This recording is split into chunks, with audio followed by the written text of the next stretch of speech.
Hola, hola. Saludamos a todas las personas que nos acompañan hoy aquí en Entrevistas y Letras con Silvia Rivera. Yo soy Silvia Rivera y este es un espacio creado por el grupo editorial Letras Negras. Bienvenidos a todos.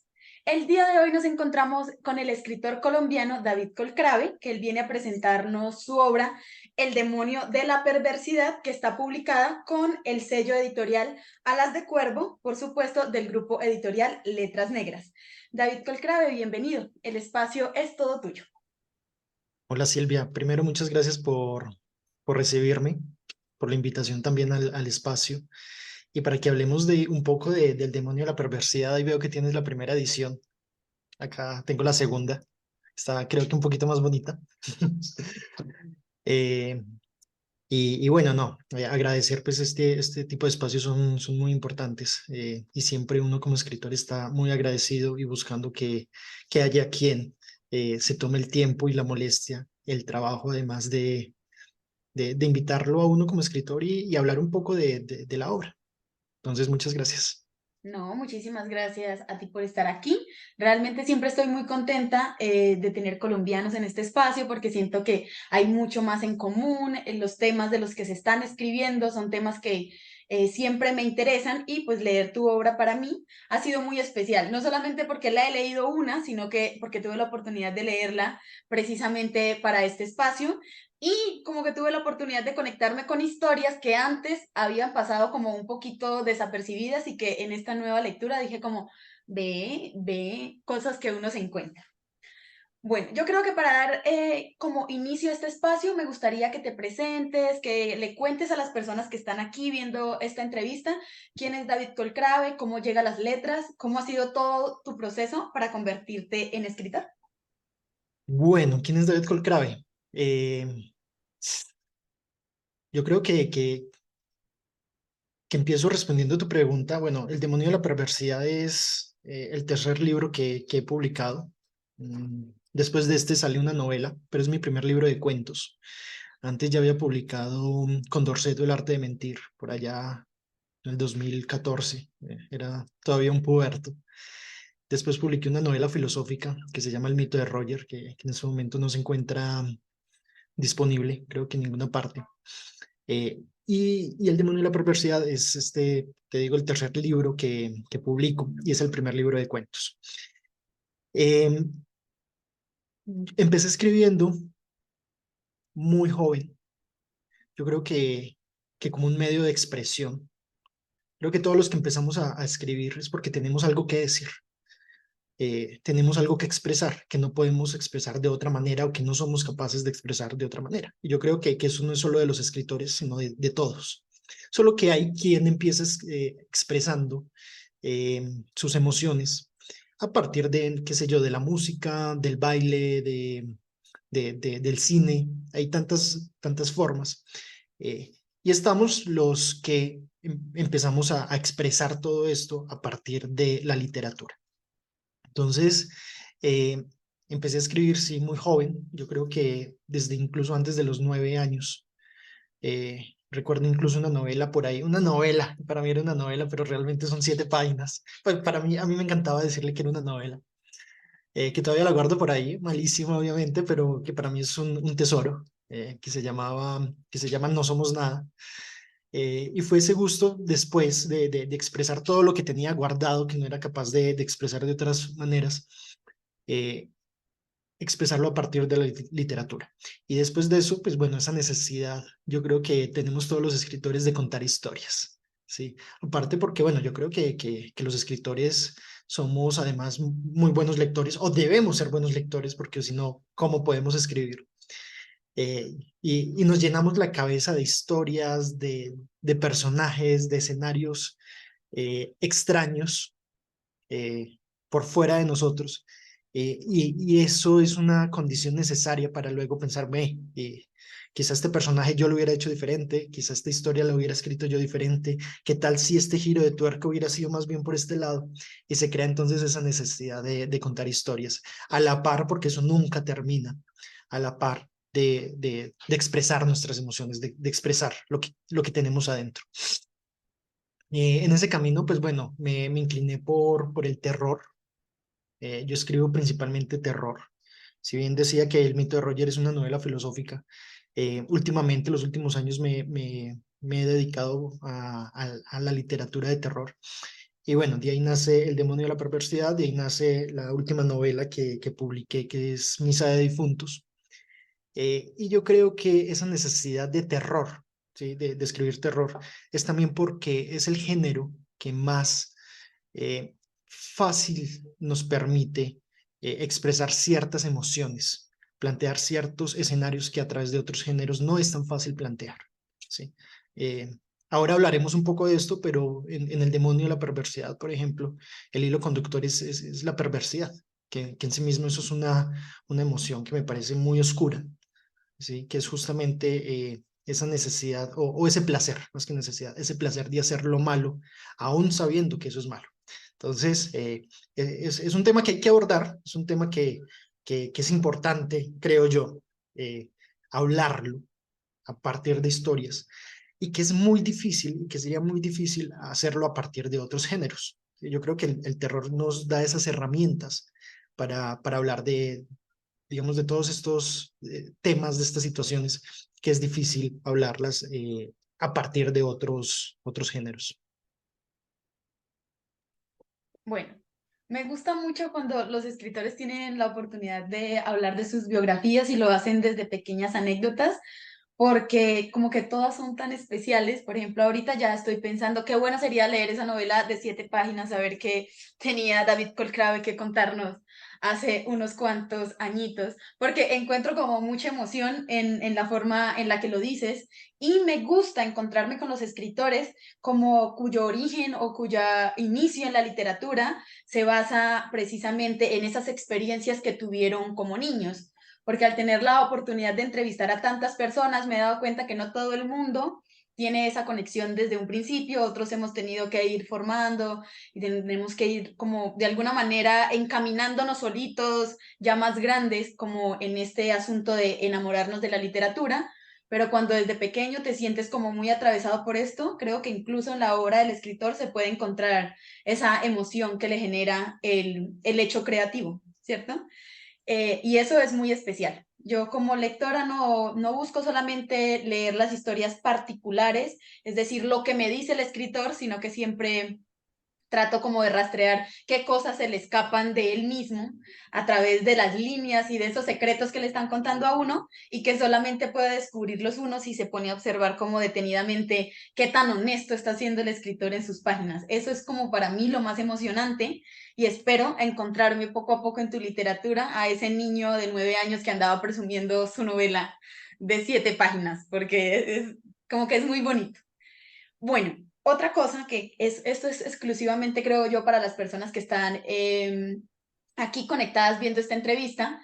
David Colcrave es una de las personas que impulsa el movimiento que se da a través del Manifiesto del Terror Latinoamericano y actualmente trabaja, creo yo, bajo este concepto del terror latinoamericano, cosa que creo yo se puede ver en uno de los cuentos nuevos que anexó en la segunda edición de su novela y de lo que hablaremos en un momentico, ¿cierto? Ahorita me gustaría que habláramos un poquito del concepto de terror latinoamericano, porque sé que tú empiezas con esta sensación de que el terror tradicional no es suficiente, digamos que para contar a Latinoamérica y para contar los horrores por los que hemos atravesado. También me doy cuenta que sientes un aprecio muy, muy especial por el género y para las personas que no sepan, David Colcrave de alguna manera es mi iniciador en este mundo del terror latinoamericano. Nos conocemos y llego a todo este espacio gracias a su influencia, conozco el terror y de alguna manera me siento muy acogida en este espacio. Por eso lo menciono y por eso me gustaría que habláramos un poquito de esta necesidad de crear un movimiento de terror que surja desde las necesidades de los latinoamericanos y desde ese sentimiento colectivo que nos da habitar este territorio. Sí, mira, Silvia, realmente esta creación, llamémoslo así, del movimiento del neoterror latinoamericano ha sido todo un proceso. Uno, digamos que al final se sintetizó el año pasado en un evento maravilloso que tuvimos en Ciudad de México con el Manifiesto del Terror Latinoamericano, pero eso fue un proceso de mucho tiempo, de muchas conversaciones, de mucho leer autores latinoamericanos que escribían el género de terror. Eh, Y digamos que esta duda, mm, sí, esta duda, llamémosla así, surge de justo de leer tantos escritores de Latinoamérica. En una época, pues bueno, cuando estaba, digamos, a cargo de muchas convocatorias de terror para latinoamericanos, pues a mí me pareció increíble, sobre todo en México. Digamos que aquí en Colombia no hay tanto esta cultura por el terror, como si lo hay en México, como también lo he encontrado mucho en Chile. Pero encontré muchísimos escritores, muchísimas personas que escribían historias de terror.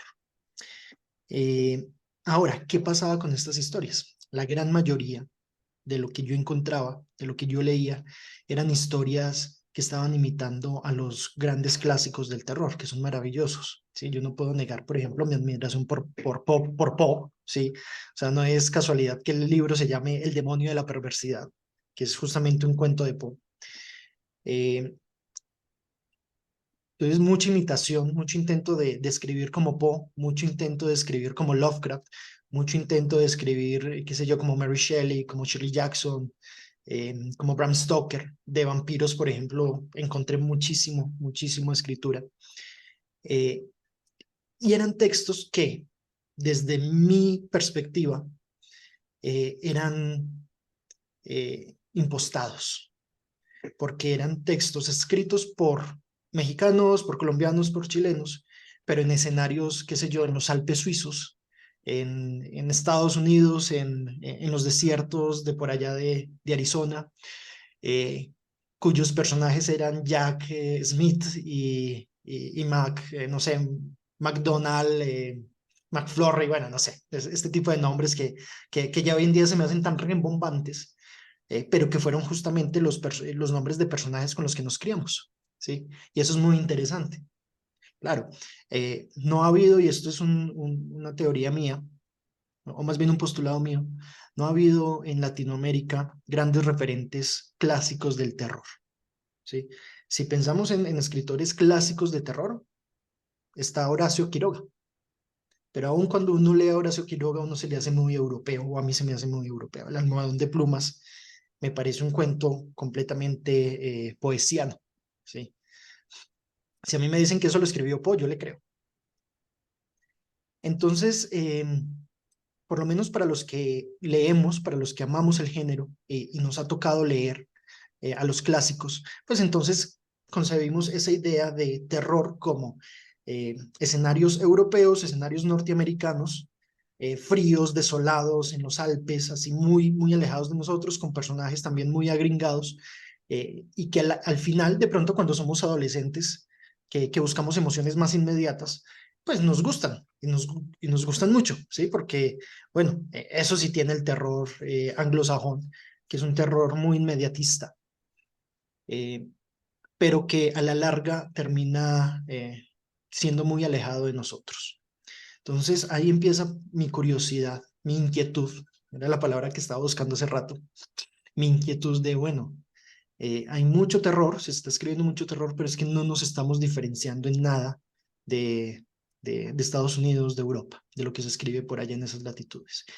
Y peor, los estamos imitando, y no solo en el estilo, porque aparte eso es otra cosa, como leemos traducciones, entonces empezamos a escribir como si fueran traducciones, y el lenguaje ya se siente también muy forzado, muy falso.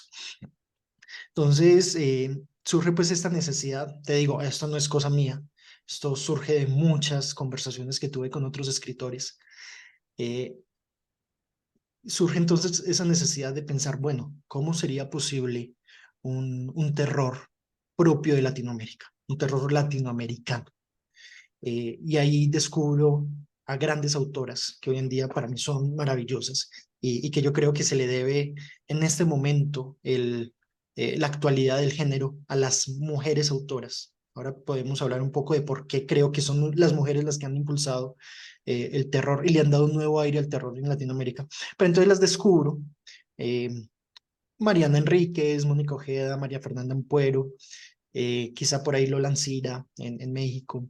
mm, y descubre un terror muy diferente, ¿sí? Que no es un terror cuyo fin sea asustar, por lo menos no un fin inmediatista, como lo es, por ejemplo, el terror hollywoodense, que, que, que a través de sustos inmediatos y así de la nada, pues quieren asustar al lector, sino que es un terror que primero usa los elementos clásicos del terror, está muy bien, pero no como fin en sí mismo, sino para hablar de una realidad latinoamericana que, cuya realidad es en sí misma ya terrorífica, ¿sí?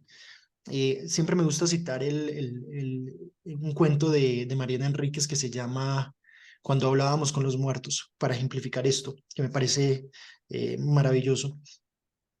Y para que se entienda, trata de un grupo de chicas, de adolescentes que van a una casa abandonada, importante, en Buenos Aires, una casa abandonada, pero argentina, o sea, con todo el contexto argentino, y van a jugar a la tabla Ouija y hacen su rondita y tal, y sacan la tabla Ouija para invocar demonios. Elemento clásico del terror.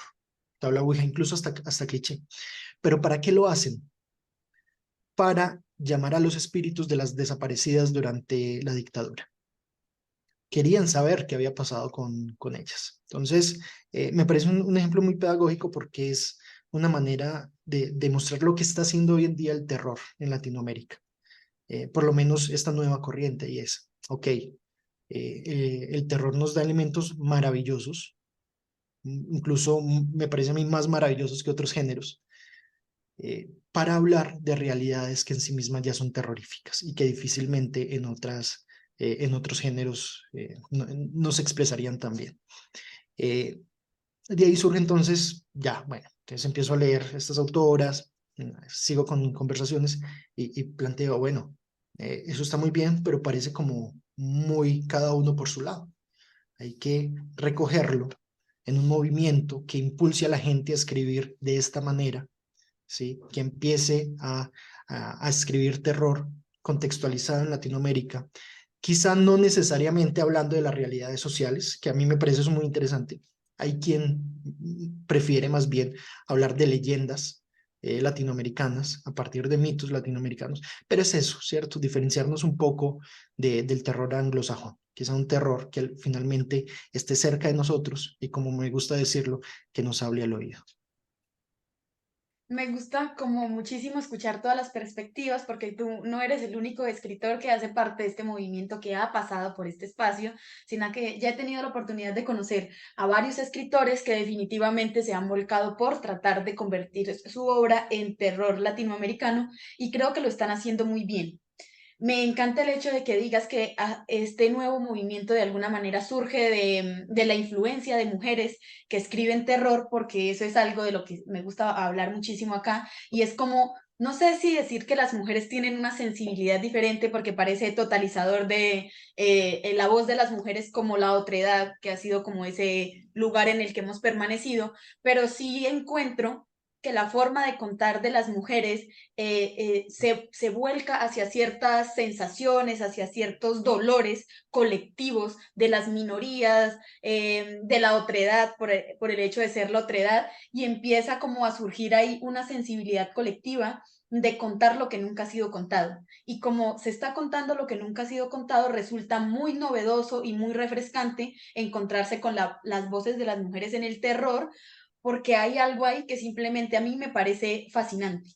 Por ejemplo, las mujeres hablan del maltrato hacia la mujer, del maltrato hacia los niños, de las injusticias, y lo hacen desde una perspectiva en la que buscan conectar con las emociones dolorosas que lo acompañan a uno y que son dolorosas y terroríficas, porque una mujer que es capaz de contar cómo vivió un acoso sexual en un bus, utilizando la figura del monstruo que se le va arrimando poco a poco y que te va causando ese enchine del cuerpo solamente por el hecho de que absolutamente te sientes identificada con la sensación que es tan horrible de sentirse vulnerable en el mundo. Entonces, ¿cómo pueden convertir la sensación de vulnerabilidad en terror? Eso me pareció muy bello y estoy hablando de uno del cuento ganador del concurso de cuento de terror latinoamericano que hizo la editorial, y este cuento es absolutamente Y esa es la sensación que creo yo que está tratando de explorar este nuevo terror. No se trata tanto de ese mal oculto o ese mal universal o esa cosa a la que todos le tememos, que está en la oscuridad y que es lo desconocido, sino que se trata del temor a lo conocido, el temor a las emociones que ya hemos experimentado una y otra vez y que están tan normalizadas que dentro de nuestro cotidiano no las consideramos como algo terrorífico. Que una niña lea este cuento y entienda que ese señor que se le sentó ahí al lado en el bus y que la hizo sentir tan mal, no era algo que estaba en su cabeza, sino que todas experimentamos de alguna manera esas mismas sensaciones, es algo que a mí me parece maravilloso y cada vez que puedo leer, no solo autoras, porque también he visto definitivamente que dentro del terror latinoamericano hay muchos hombres experimentando el otro lado, ¿sí? La parte de ser oprimidos también como hombres. Hace muy poco leí Lucine en Espirales y esta persona experimenta de alguna manera esas sensaciones. Como el también sentirse vulnerable y el abrirse como hombre a la sociedad y no desde como desde una perspectiva machista de estar a la defensiva, sino siendo honesto y vulnerable. Y era algo que yo no había visto en los hombres dentro de la literatura. Siempre había sentido que los hombres eran muy falsos en la literatura. ¿Sí? Que no, los hombres en la literatura eran una construcción ideal, al igual que las mujeres, de lo que era ser hombres. Pero yo lo había notado mucho más en las mujeres al ser mujer, ¿no? Pensaba, las mujeres que están aquí no son tan reales, ¿sí? Me están mintiendo, alguien me está metiendo cucarachas en la cabeza de lo que se supone que soy, y no soy porque no conozco a nadie así. Pero resulta que yo pensaba que los hombres sí eran un reflejo de lo que son los hombres, pero resulta que tampoco, que también en la literatura hay esta construcción de un hombre más grande, ¿cierto? Del hombre universal, que no representa tampoco las particularidades de los hombres y que replica una y otra vez este concepto falso de lo que es ser hombre. Y dije, mira, es todo un universo nuevo que se abre, tratar de ser honestos en la literatura y el terror creo yo que ha sido un espacio en donde se ha impulsado muchísimo nuevas estéticas de entender la violencia hacia las mujeres, hacia los hombres, hacia los niños, hacia las minorías. También es una forma de como de resimbolizar las mitologías y las leyendas urbanas, las esquinas cotidianas, el barrio. Creo que todos esos elementos se recogen dentro del terror, se acogen y permiten crear algo muy interesante que me ha tenido a mí muy entretenida los últimos meses leyendo y leyendo. Y como digo una y otra vez, los mexicanos me han sorprendido muchísimo en cuanto a su compromiso con llevar al papel este concepto del terror latinoamericano. Entonces, como que me da mucha esperanza. Creo que este es un género que la va a romper en los siguientes años y se va a consolidar como un género que represente muchísimo lo que es, lo que ha sufrido y cómo nos sentimos de alguna manera con la violencia de América Latina. Sí, no, y pasa algo, creo yo, con las mujeres. Bueno, primero, son han sido históricamente más vulnerables, por las Ponderadas, razones que por así sean. decirlo. Ujú. Em, y también porque, bueno, esto no lo digo yo, esto lo dice la ética del cuidado, que es una ética feminista. Los hombres tendemos a buscar las generalidades, ¿sí? Si lo pensamos en términos filosóficos, el hombre filósofo siempre ha buscado que el gran sistema de la ética, el gran sistema epistemológico, el gran sistema. La mujer, en cambio, cuando ya se les empezó a dar voz en la filosofía, eh, más específicamente en la ética, que es, digamos, la rama que más conozco, y se creó esta ética del cuidado. La ética del cuidado es una ética del detalle, es una ética del hogar, no porque la mujer sea del hogar, sino porque es lo íntimo, lo propio, lo que me ocurre a mí, es lo importante. No las generalidades, sino lo propio. Y yo creo que en el terror eh, ha pasado también lo mismo. Los grandes maestros, lo que han buscado, y pienso sobre todo en Lovecraft, yo creo que Lovecraft es el ejemplo más grande. Lo que se busca es ese terror universal, aquello que asuste a todo el mundo.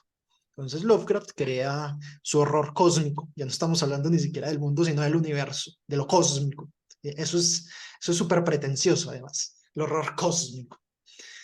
Y es ese monstruo, es buscar ese monstruo, esas situaciones, ese contexto que nos aterre a todos por igual, ¿sí? Te digo, es súper pretencioso. La mujer no, ¿sí? Cuando la mujer empieza a indagar en el terror, ya no está pensando en lo universal, sino que está pensando en lo específico. En Latinoamérica, ¿qué es lo específico? Las vivencias cotidianas que le ocurren primero a las mujeres. Lo que yo creo es que no solo a las mujeres, a los hombres también, pero las mujeres tuvieron que hacernos conscientes a nosotros los hombres de la necesidad de hablar de este tipo de terror.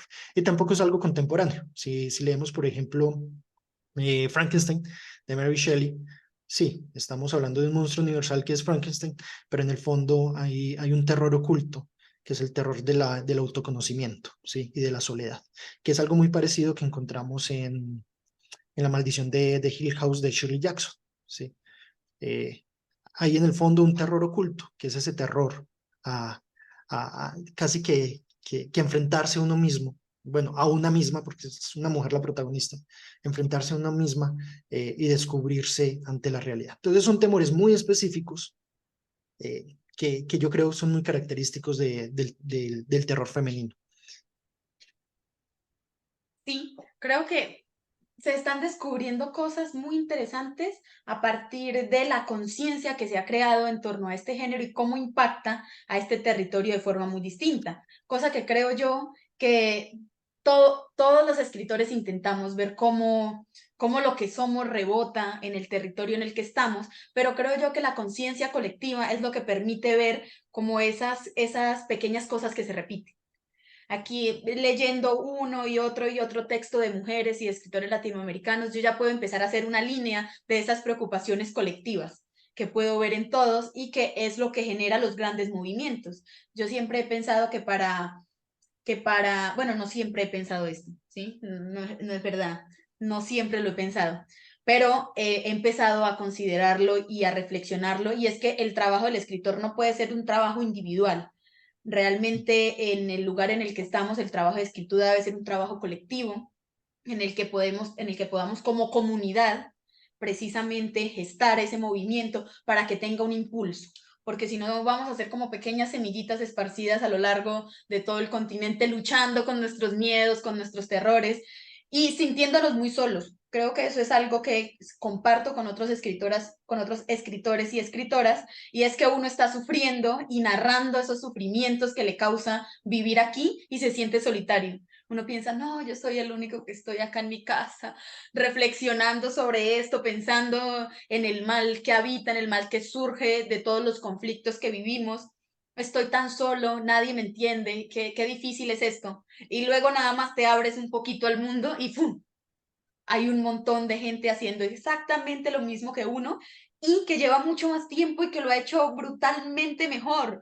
Yo a veces decía, oye, he descubierto cosas tan profundas y conocí a JJ Mason y yo, no puede ser, este señor ha dicho muchísimo mejor las cosas que yo pensé que estaba descubriendo y que estaba hablando de algo nuevo del mundo, y muchas escritoras y escritores ya lo estaban haciendo y lo estaban haciendo perfecto, bellísimo, ¿sí? Redescubriendo nuevas formas del lenguaje, y ahí uno se da cuenta de lo importante que es abrirse a otros, a ese trabajo colectivo, a ese trabajo de conocer a los demás, leerlos no solamente por el hecho de que uno desea ser leído, ¿sí? Es que yo quiero leer a otros para que otros me lean, no, porque es muy bello leer a otros y encontrarse con sus historias y fascinarse y verse reflejado en ellas por el solo gusto de hacerlo. Porque pasa mucho que uno está muy emocionado de ser leído, pero no quiere leer a nadie. Se dice, ay, no, que me lean a mí, con que me lean a mí yo ya soy feliz en el mundo, pero no queremos leer a otros. Y entonces yo he tenido que hacer como ese proceso de construir todo lo que yo venía formando de la idea de qué es ser escritor, para construir una nueva, porque esa que estaba construyendo no me gustaba. Precisamente como que cumplía mucho los cánones de esa literatura que he venido criticando, y no por el hecho literario, ¿sí? Sino por la forma en la que se ha hecho.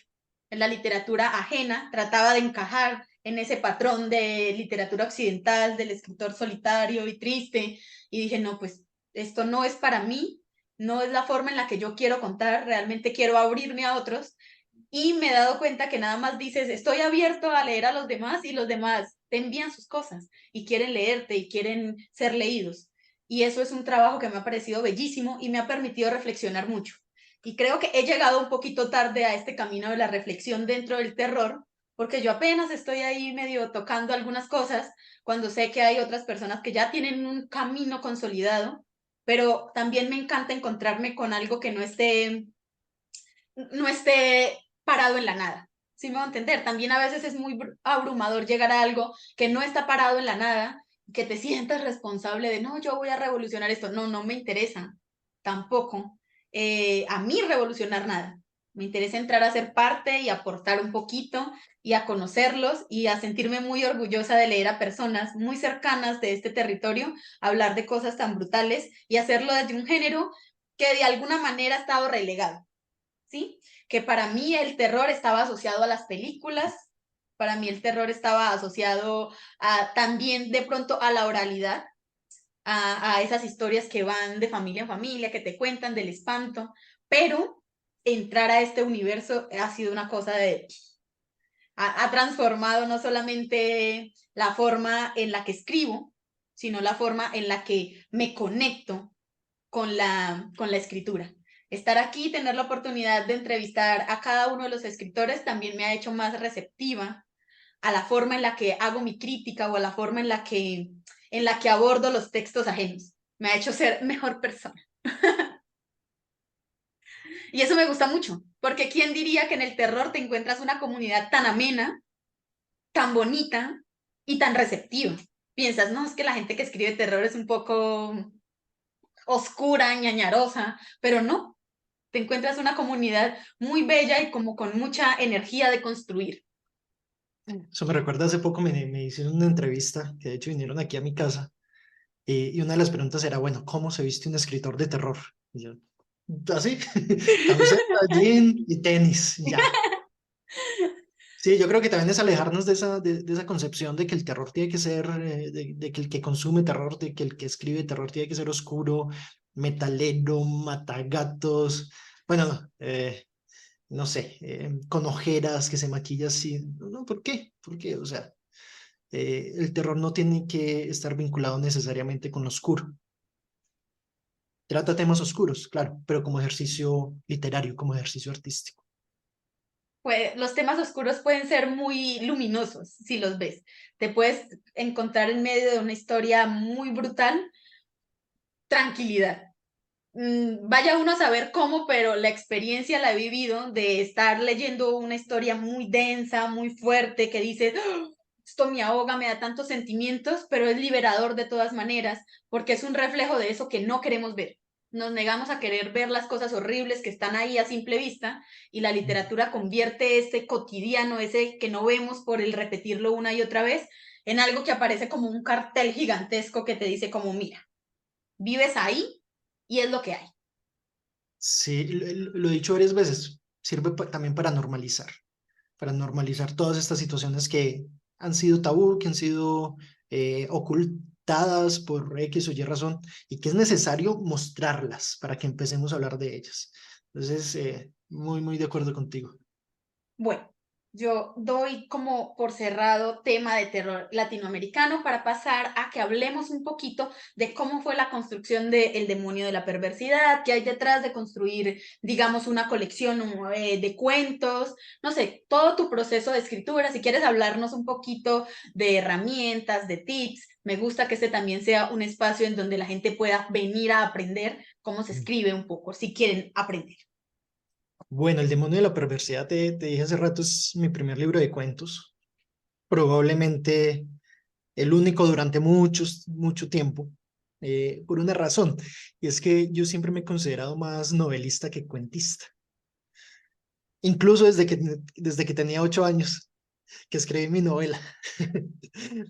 Eh, pero llegó un momento en el que, bueno, por diferentes razones, tenía varios cuentos escritos, eh, muchos de ellos que surgían de talleres. Yo creo que algo que dijiste muy interesante es esta necesidad de comunidad en la escritura. La escritura yo creo que es un ejercicio privado hasta cierto punto y que luego debe ser público o por lo menos en comunidad, hecho en comunidad.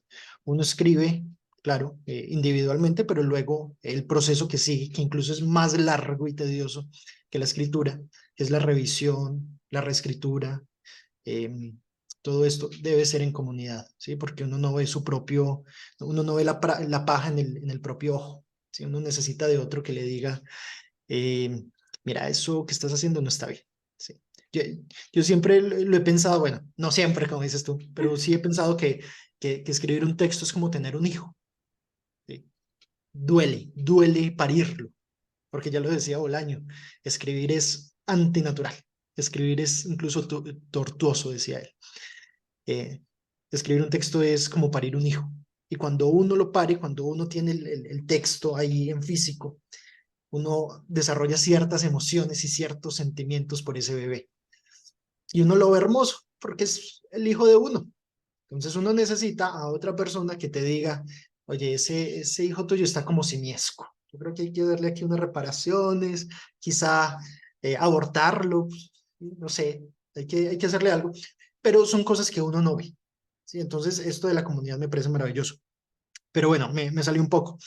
Entonces llega un momento en el que miré, yo tengo una carpeta aquí en el computador que se llama cuentos. Tenía así un chorro de cuentos, tenía como 20, 25 cuentos. Y pensé, yo iba en proceso de una novela que había escrito y reescrito y eso me tenía muy estresado, pero quería publicar algo. Mm, y miré los cuentos que tenía y dije, no, es que aquí hay cuentos que valen la pena. ¿Sí? Y cuentos de un proceso de 7 años, te lo adelanto, el primer cuento que escribí de ese libro, lo escribí 7 años antes de publicarlo. Entonces fue un proceso de 7 años en el que cogí entre todo y seleccioné lo que en ese momento creí que valía la pena. ¿Sí? Y que hoy en día pienso, son cuentos que valen la pena leerse y que curiosamente tenían algo en común y es esta idea de la perversidad. Yo creo que hay temas que lo obsesionan a uno de manera consciente o inconsciente y por alguna razón a mí me obsesionó mucho la perversidad y la idea de un demonio que está ahí en tu hombro que diciéndote hazlo, hazlo, hazlo, aun cuando sabemos que hacer eso es algo malo. ¿Sí? Entonces tomé los cuentos, seleccioné en ese momento ocho cuentos, hice la primera edición del demonio de la perversidad, que es esa que tienes ahí, y posteriormente escribí dos cuentos más, eh, Caucho Negro, que fue el último, el penúltimo, y Saltar en el cementerio, jugar en el cementerio, ¿sí? Que también lo incluí en Misa de Difuntos. Y ya salió la segunda edición, ¿sí? Que también fue como conmemoración de los 1000 ejemplares vendidos. Entonces, bueno, así surge el demonio de la perversidad. No fue un proceso que yo me haya sentado a decir voy a escribir un libro de cuentos, sino que fue posterior, ¿sí? Si se quiere póstumo, ¿no? Bueno, tengo todo eso, vamos a recopilarlo mejor. Y creo que me gusta mucho que lo digas porque puede ver uno en tu libro la variación que hay entre la forma en la que están escritos unos y la forma en la que escribes otros. Tal vez se va intensificando esta idea de la perversidad. En un principio, siento yo que en unos cuentos es más sutil, dices, es como que lo dejas ahí al guiño de podrías o no hacerlo, y en otras se materializan ya de forma más concreta. Por ejemplo, los que están, al menos en esta edición, yo acá mi ojo aguado porque no tengo la edición nueva. Yo mandamos señales de humo. Por ejemplo, los que los que están al final, creo yo que son como los niños dulce, creo que hay uno que se llama 25 horas, y la degradación del alma, todos esos me parece que yo los pondría juntos como en un mismo David. Creo que se explora la idea de la perversidad, pero todavía se deja un poco como a que el lector interprete, a que el lector diga, cierto, ese mal puedo decidir yo si lo materializo o no, porque el final de estas historias es como muy abierto, ¿no? Te estoy sugiriendo algo, pero te lo estoy dejando ahí como para que tú veas qué. Cosa que no pasa en otros, como los que vienen más, los que están aquí en principio de la antología, que ya dices como te lanzaste con toda y se materializa esa perversidad y definitivamente los personajes deciden hacerlo y deciden corroborar que si quieres experimentar esta sensación de perversidad, puedes hacerlo con libertad, haya o no haya consecuencias. Creo que eso es lo que yo leo en general, puedo encontrar. Creo que puedo encontrar de alguna manera 3 etapas de David en este libro de cuentos.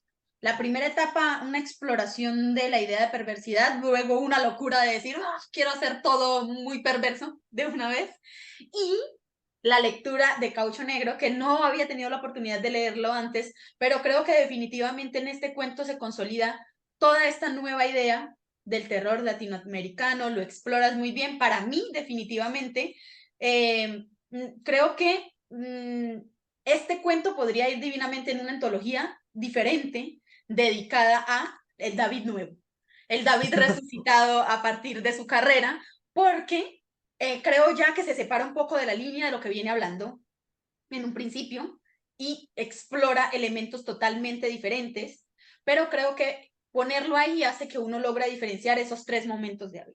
Es como una búsqueda. Creo que este libro puede decirse que es como David buscando algo. Y yo creo que Buscándose a sí mismo. en ese cuento de Caucho Negro encuentras eso. Encuentras un punto en el que convergen varios elementos y se siente una historia muy buena. A mí me encantó. Yo ya tenía una favorita en la antología, pero cambia de lugar, pero porque yo creo que este cuento debería pertenecer a otra línea de cosas. Sí, yo digo, bueno, si me preguntas, es mi favorito en otro multiverso, porque definitivamente sí, se encuentran todos los elementos que considero favorecedores e interesantes y que consolidan la idea del terror latinoamericano. Y que creo yo que como colombianos nos hace y como mujer, porque haces algo ahí en ese cuento y es explorar precisamente el terror que las mujeres, por lo que las mujeres han tenido que atravesar en la guerra. Eso es un tema que es muy novedoso, para que sepas, es un tema del que se está hablando durante el proceso de paz y es la verdad testimonial. ¿Sí? Porque durante mucho tiempo hubo injusticia testimonial.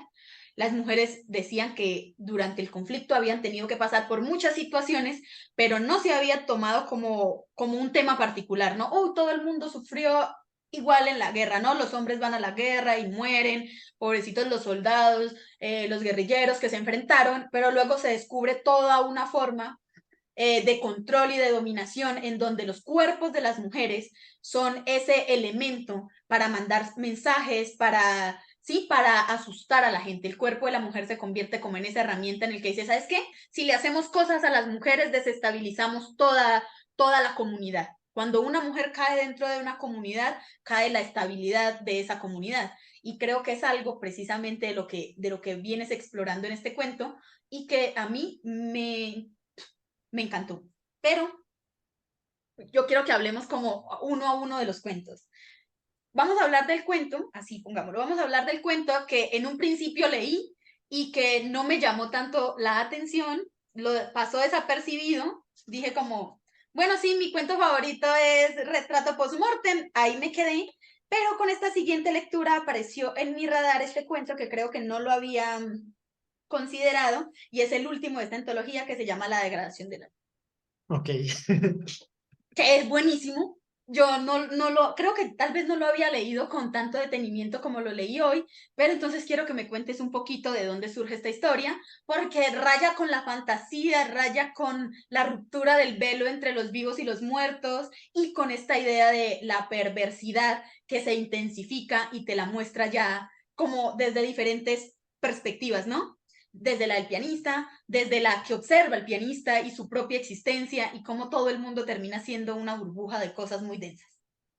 Mira, mira lo curioso. Te juro que es la primera vez, ya sea en entrevista, por donde sea, o incluso en conversaciones privadas, que me preguntan por ese cuento. Es la primera vez.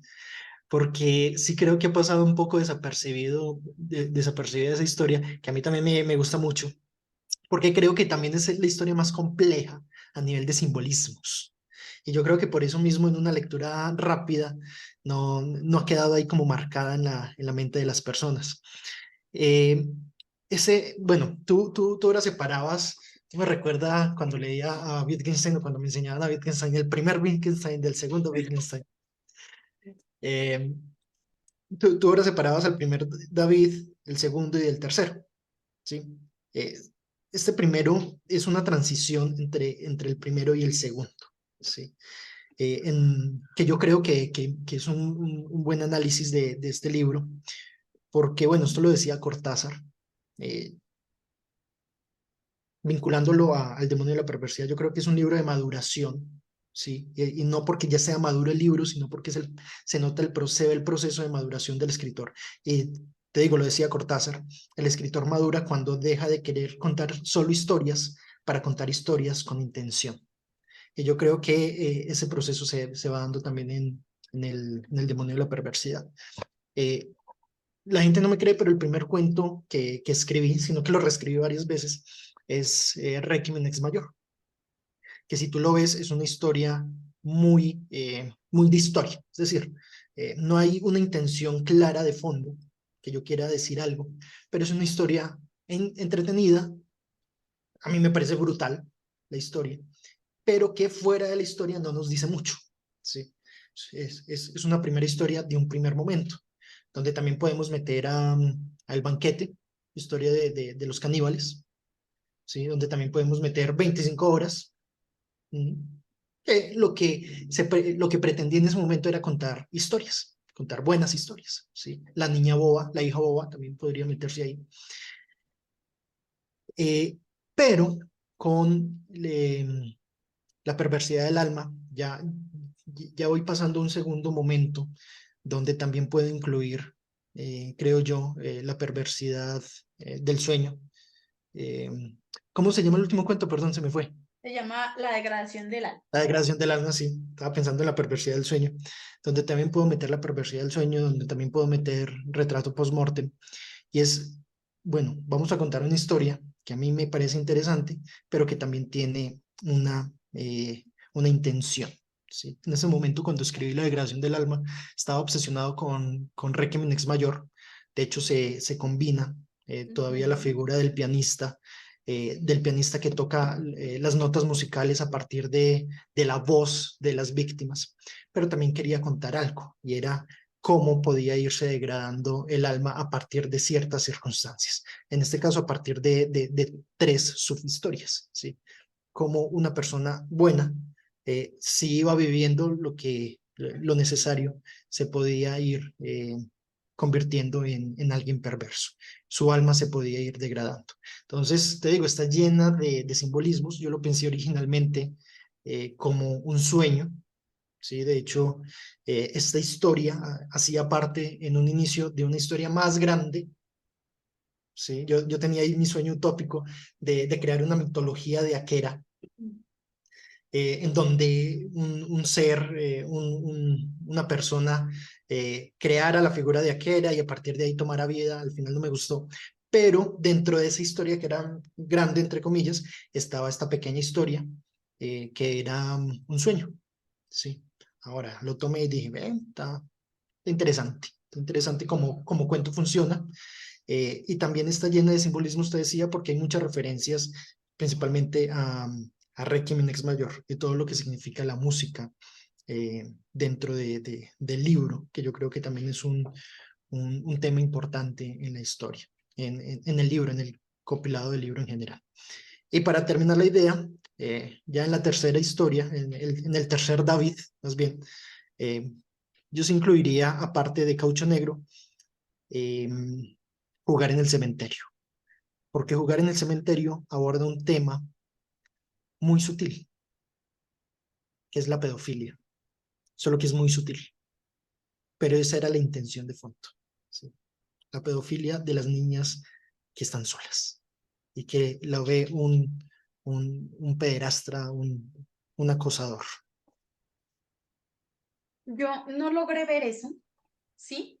Precisamente por la combinación de elementos, creo yo, clásicos del terror, ya sabes, el cementerio, la niña medio tétrica y, ¿sí? Entonces, creo que como tienen mucho más protagonismo estas sensaciones, se deja un poco de lado que sí es cierto, que se la pasaba observando a esa niña todo el rato ahí. ¿no? Y Resulta que, así, ¿no? Y que que trata de es que te llevársela y digo que es decirle, "Ven". sutil, y es sutil, y esa fue mi intención al final, porque, bueno, no quería hablar de una violación o de un acoso tan directo, y quería hacerlo un poco más desde la mente del violador o del acosador, en este caso del pederasta. Por eso está escrito en primera persona, ¿sí? Y pues el acosador no va a ser tan directo de decir, ah, qué rica esta niña, no, ¿cierto? Y menos si está contando algo testimonial. Entonces también ese intento de meterse en la mente del pederasta, ¿sí? Cómo pensaría, cómo contaría los hechos desde su punto de vista, sin querer sonar como violador y queriendo justamente resaltar otras características de lo que ocurre para ocultar un poco sus intenciones, ¿cierto? Hay pequeños detalles por ahí, cuando dice que se le veía, no sé, el calzón, o sea, que Mm. hacía un hombre viéndole el calzón de la niña, ¿sí? Cuando le invitaba al helado, bueno, todas estas cosas. Pues yo no lo noté y creo que sí me habría gustado un poco más explorar esa sensación de, ¿sabes qué? Pues si es la mente de alguien, uno es muy libre en su mente de ser retorcido, porque pues es el espacio en el que uno se siente más seguro, ¿no? Ahí es donde usted dice, ah, maquino mis cosas perversas aquí, y están seguras y están tranquilas. Creo que yo en una siguiente exploración de ese tipo sí me arriesgaría, porque creo que es una historia que no busca denunciar nada tampoco, que no es que esté en contra de las cosas que denuncian, yo soy una escritora de denuncia, no me la paso sino diciendo, ¡ah, todo es una mierda, odio el mundo! Pero sí se podría explorar con esta figura, pero tal vez ponerlo en conflicto, ¿cierto? Aquí como no trato de ocultar esta sensación que tengo, este deseo, pero trato de justificarlo porque pasa mucho. La mayoría de señores pedófilos, ¿cierto? Tienen como esta conducta de decir como, lo que yo hago está bien, ¿sí? Entonces, no creo que sea algo tan malo, no lo veo así, porque es Es que que, es muy madura para su edad. ¡ay, no! Qué horror, sí, la típica. A más de una se la aplicaron y a mí también me la aplicaron alguna vez de decirme, eres muy madura para tu edad y ahora soy un traumandante gracias a eso. Entonces, si conocen algún, eres muy madura para tu edad, saltes en esa etapa, por favor. Bueno, paréntesis, me gustaría que hablar del cuento que se había convertido en mi cuento favorito hasta que conocí Cauchero, que es Retrato Postmortem. Quisiera hablar un poquito de lo que hay detrás, porque de este cuento me gusta que lo siento muy terruñero. Yo lo digo, no sé si sea una palabra que exista, pero sí logra uno tener me siento muy en el eje cafetero, no sé si está puesto, entonces te sientes muy en la tierra, muy en esta sensación de sí, me remonta a una casa antigua, puedo visualizar toda la casa con sus pasillitos, con esta imagen amarillenta ahí y toda la forma en la que mezclas esta persona que precisamente restaura retratos, juegas con algunos elementos como el diario y las fechas que llegan como a oxigenar un poco la historia. Entonces creo que esta es una historia que para mí está muy bien construida porque tiene elementos con los que permites al lector que respiren un poco, que vayan a otra temporalidad sin que esa temporalidad implique una muda muy grande, lineal y plana, sino que introduces las mudas en pequeños fragmentos y juegas nuevamente con esta idea de la perversidad, pero en este caso no la experimenta el protagonista, sino que el protagonista puede verla expresada en otra persona que vivió en otro tiempo y cuya imagen es un poco el retrato de Dorian Gray, un poco ahí siento yo la energía, pero lo haces muy bien y es mi cuento favorito, creo yo, de este segundo David. También es el mío. También es el mío, por lo menos creo yo que a nivel de construcción de atmósfera está muy bien logrado. Eh, y eso, pues bueno, en su momento fue un reto gigante. Te digo, todo ha sido como, este libro es un libro de proceso. En su momento fue un reto gigante escribir esta historia, también porque fue la primera vez que decidí abiertamente sinceramente, más bien hacia mí mismo, que debía estar ubicado en una zona geográfica colombiana. Sí, como bien lo dices, te sientes en el eje cafetero. Sí, justamente. De hecho, creo que es la primera vez que hablo del San Alejo, que hablo de la guadua, del bareque, que son cosas Ujú. muy colombianas, que si tú le dices eso a un extranjero no va a entender qué es, pero porque es algo muy propio de nosotros. Eh, entonces me gusta mucho por eso. Y ahí, sí, justamente, sí hay algo de inspiración del retrato de Dorian Gray, sí, esta idea del cuadro que envejece y que muestra la maldad mientras la persona es bella. También estaba obsesionado en su momento con los retratos post-mortem que existieron, con las fotografías más bien post-mortem que existieron, ¿sí? Que era que, bueno, alguien moría y lo fotografiaban para capturar su alma. La idea era que capturaba su alma, eso era lo que creía la iglesia cristiana. Por eso prohibieron las fotografías post-mortem. Pero también estaba interesado en indagar, y era lo que te decía hace rato, ya no solo contar una historia por contarla, sino con intención. Estaba interesado también en indagar sobre, ¿cómo decirlo? Bueno, muy cercano a esta famosa frase que dice, todo tiempo pasado fue mejor. O cuando uno habla de los muertos y dice, no, es que fue una gran persona, la mejor persona de la existencia, y uno piensa en los papás, en los abuelos, en las generaciones de ahí para atrás como seres excepcionales, y así tú le preguntas a tus familiares por gente que ya no está y siempre te van a hablar bien de esas personas. Son unos santos, pero no, ¿sí? Eh, y es ese desbaratamiento, no sé si la palabra esté correcta, pero es ese desbaratamiento del imaginario que uno tiene de la familia, ¿sí? Ese decir, ok, mi familia, porque aparte es motivo de orgullo para muchas familias, decir, no es que yo soy de la familia tal, mi apellido es tal, yo soy del linaje de los tal, como si eso fuera en sí mismo ya motivo de orgullo. Y es que la historia justamente muestra a los ganadores, ¿sí? Y muestra la versión de los ganadores. Entonces, es también esa indagación por la parte oscura, por la parte oculta de la historia familiar. Y decir, ok, entonces cosas malas hoy, pero tus antepasados también lo hacían, ¿sí? Y pues bueno, en este caso se usa la metáfora del retrato para mostrar, ok, eh, tus, tus familiares hablan muy bien de la persona, la decía, la retrataban, se puede pensar como metáfora, la retratan como la mujer perfecta, hermosa, bondadosa, pero en el fondo de su alma es todo lo opuesto, y fue todo lo opuesto. Entonces, bueno, ahí se usó mucho también esto del diario, también para indagar en esto. Yo creo que precisamente a mí lo que me gusta de esta historia son todos esos elementos que conjugas para que salga una muy buena historia. Te he dicho, a mí se había sentado como mi historia favorita cuando hice mi primera lectura, pero ahora que me mandaste el nuevo, pues me quedé muy intrigada y también me gustaría que como para cerrar de hablar un poquito de las historias, uno quisiera hablar de todas, porque todas tienen algo que decir, pero como yo soy la que leo, yo, a mí solo mis favoritas. Me gustaría que habláramos de Caucho Negro porque esta es la de las últimas que se adiciona y tiene elementos nuevos, como te digo, tiene otras sensaciones, siento yo que tiene las reflexiones de otro David que se preocupa por otro tipo de elementos y que genera sensaciones nuevas. Entonces me gustaría que me hablaras un poquito más de cómo fue la construcción de esta historia, de dónde surge, porque la siento muy densa. Hay escenas en las que realmente me llegué a sentir al punto tan incómodo que ya no voy a leer más, porque me siento como, como muy asqueada y es porque siento que como que toca fibras muy personales. Me gusta mucho que se logre eso.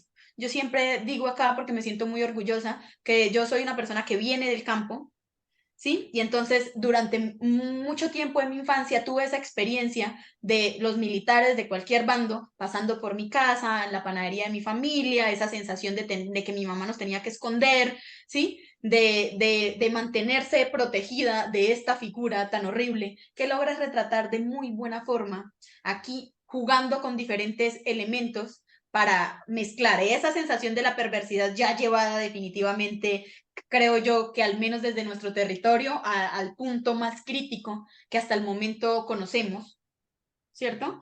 Y jugando con esas pequeñas sensaciones, como cuando se le arrima y le respira muy cerca, creo que, uy, fue uno de los momentos en los que yo dije, no puedo con esto, tuve toda la sensación de sentir que alguien así tan perverso se te arrima con esa mirada, con ese olor, con esa perversidad. Entonces me gustaría que habláramos y, ay, no, espera, perdón. Quería que habláramos de tu cuento más famoso, precisamente de este libro y del que se han hecho adaptaciones también al teatro, del que se han hablado en algunos podcasts, porque, pues si bien no digo que es mi cuento favorito, ¿cierto? Está bien escrito, a la gente le gustó mucho, es una leyenda local de aquí de Manizales, quería que habláramos un poquito de los niños dulces, que acá se hace como una mezcla, como una interpretación, y que realmente es uno de los cuentos de este libro que he escuchado mencionar más veces. Entonces, para las personas que están aquí y no conocen la historia, hablemos un poquito de los niños dulces antes de hablar de este otro cuento. Ok, si quieres hablo de los dos. Bueno, eso me parece No hay súper bien. problema. Bueno, empecemos por los niños dulce. Pues no tengo mucho que decir sobre los niños dulce. Te digo, bueno, lo dices, es una leyenda aquí de Manizales famosa. Sí, yo creo que todo el que vive en Manizales ha escuchado en algún momento la historia de los niños dulce.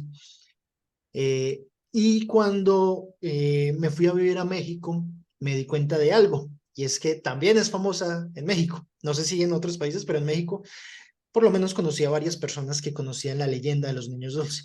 Ahora, no conocían de dónde era la leyenda, que es lo triste, ¿cierto? Niños dulce, sí, Manizales, ¿qué es eso?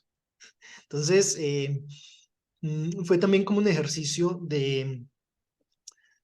o más bien la intención de internacionalizar, de universalizar más la leyenda, que ya era una leyenda que en sí misma me parece increíble, maravillosa, de esas que te ponen los vellos de punta, justo porque es una historia que está acá, ¿sí? Y que te puede pasar, que tú dices, bueno, si voy aquí al Cerro de Oro a media hora de aquí del centro de la ciudad, puede que me pase a mí. Entonces, en sí misma, ya solo por eso, por la cercanía, es espeluznante. Eh, el cuento gustó mucho, mm, no quedó solo en la leyenda, yo quería ir un poco más allá. ¿Sí? La leyenda es que, pues bueno, vamos al Cerro de Oro, se ponen dulces encima del techo del carro y los niños aparecen, eh, sino que me pregunté por qué, ¿sí? ¿Por qué murieron los niños? ¿Cuándo murieron?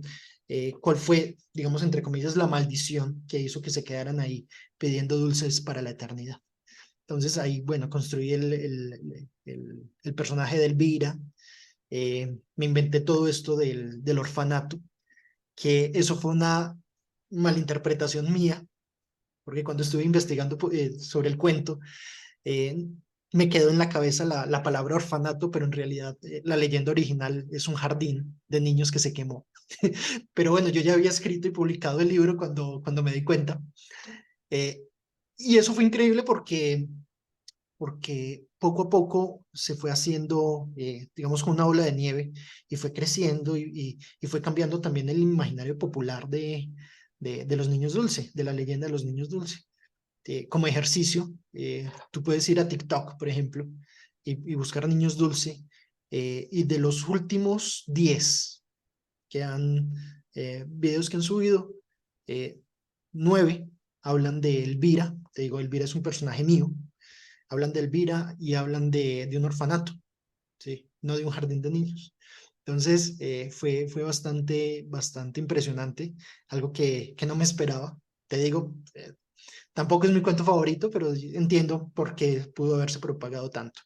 Y de ahí pues salieron varios podcasts que no han leído, que no han hablado de él. Una obra de teatro se estrenó hace unos meses en Bogotá, que no pude ir lamentablemente. Y también hay una canción por ahí que suena de, de Vlad Landeros, que es el vocalista de Anavanta, para los que conocen Anavanta, es el que lo canta. Entonces, bueno, me parece pues increíble. Y con Caucho Negro, pues son como dos cuentos superopuestos. justamente está el elemento de terror. Yo creo que este de los niños dulce iría en el primer David, aunque fue de los últimos que escribí, curiosamente. Iría en el primer David porque lo que se quiere es contar una historia, ¿sí? Y causar justamente terror. Yo creo que es la única historia que tengo ahí que digo, el fin de esta historia es causar terror, ¿sí? Y que la gente se asuste. Y Caucho Negro, te digo, es completamente opuesto porque, bueno, tiene el elemento del terror que sería el demonio. Yo lo pensé como Aquera, solo que nunca lo nombro como Aquera, que es el que le susurra primero al militar al oído para para que mate, para que viole, para que haga sus cosas. Y luego es el que le susurra al protagonista para que tome venganza y para que haga también lo mismo con la hermana del verdugo. Y fue un cuento, bueno, te lo decía, que añadí para la segunda edición y que también fue una obsesión en su momento, porque ya estaba metido en esto del nuevo terror latinoamericano. Todavía no habíamos sacado el manifiesto del terror, pero todas esas ideas ya estaban en mí y yo ya estaba enloquecido diciendo, el terror por el terror mismo no puede ser o no es lo que yo quiero hacer. Quiero escribir terror para hablar de otras realidades profundas de la sociedad, del país. Y en ese momento, pues bueno, que fue más terrible en la historia reciente de Colombia que los falsos positivos. Entonces, por eso, bueno, temas son los falsos positivos, que luego también se repiten en Misa de Difuntos, tema, las víctimas de los falsos positivos. Mira que ni siquiera hablo del papá como protagonista, que fue la víctima directa, sino de las secuelas que deja tener un padre que fue pasado por falsos positivos. Que en resumen, para los que no saben qué son los falsos positivos, fueron entre el 2002 y el 2010, 6.402 civiles que secuestraron, mataron e hicieron pasar por bajas militares en esta lucha contra las FARC.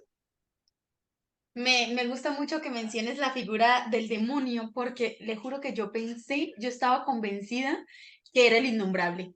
Eran sus órdenes desde algún lugar, sí, puesto allá, la maldad pura, este personaje que tantos aman y tantos repudian en este país. Yo dije, es esa sensación de hay algo más que controla las acciones de estas personas, pero no es algo demoníaco, no es algo maligno, en el sentido, no sé cómo decirlo, en el sentido paranormal, sino son esas personas cuyo poder es mucho más grande que esas personas que cometen los hechos como tal y que los persiguen por el hecho de pertenecer, por ejemplo, a una organización militar. ¿Cierto? Tu voluntad ya deja de ser tuya y de alguna manera la estás cediendo dependiendo del rango. Entonces me imaginé ahí al chaparrito con su sombrerito.